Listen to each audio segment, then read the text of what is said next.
In doing a little bit of research, I did reach out to Jamel Hill because she is obviously one of your closest friends.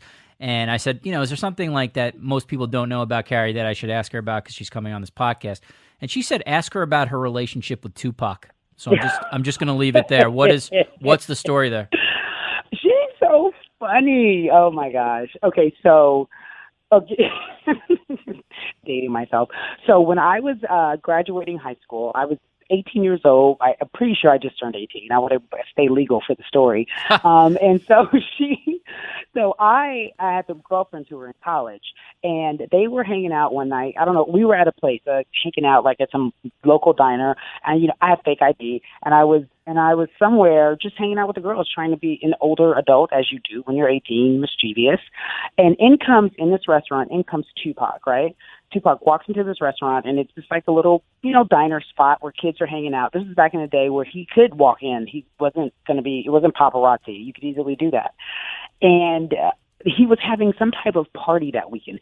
All of us would hear about it. Like the buzz on the street was he was having a party of some sort. And so because I'm always the bold one and I don't care, I was like, hi, I hear you're having a party this weekend. Can you tell us where it's at? I just walked right up to him and said it. Now, he wasn't Tupac of who he is now. He was Tupac, but he wasn't like Tupac. So I wasn't afraid to walk up to him. He said, Richard, true story. He said, I don't know where the party is, but if you give me your number, I'll call you and tell you where it is.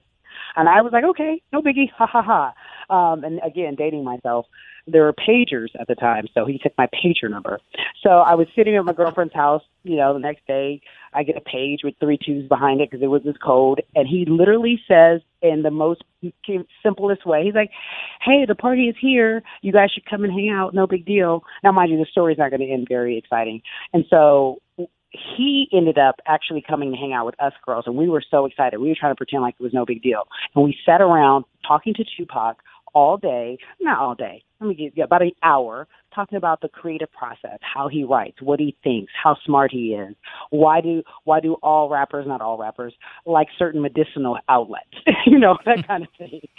And so that was it. It was just a crazy story. Jamel thinks it's funny that I sat with Tupac and chatted with him for about an hour, but that was not, to me, at the time, living in LA, that's not outrageous. To her, being from Detroit, that's an outrageous story. Not a big deal in Los Angeles, because you bump into stars all the time. I just like the fact that you had Tupac before he became Tupac with a capital T. That's kind of interesting.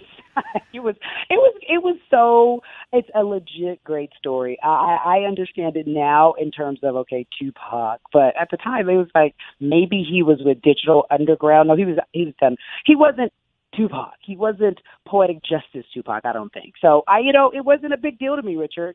Jamel will tell you this. I don't get excited over stars. I get excited if I met Oprah. That's who I'm getting excited over.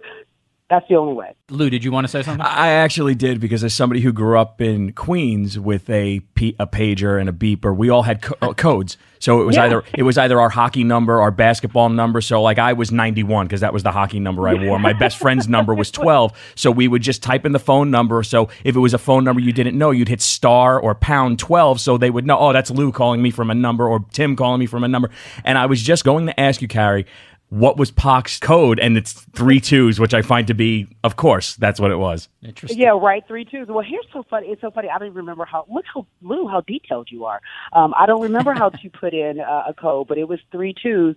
And my girlfriend actually called the number back and said, did someone page Cari? And then she handed me the phone, kind of giggling, and was like, yeah, it's Tupac. And I was like, and I get on the phone, I'm like, no, it is.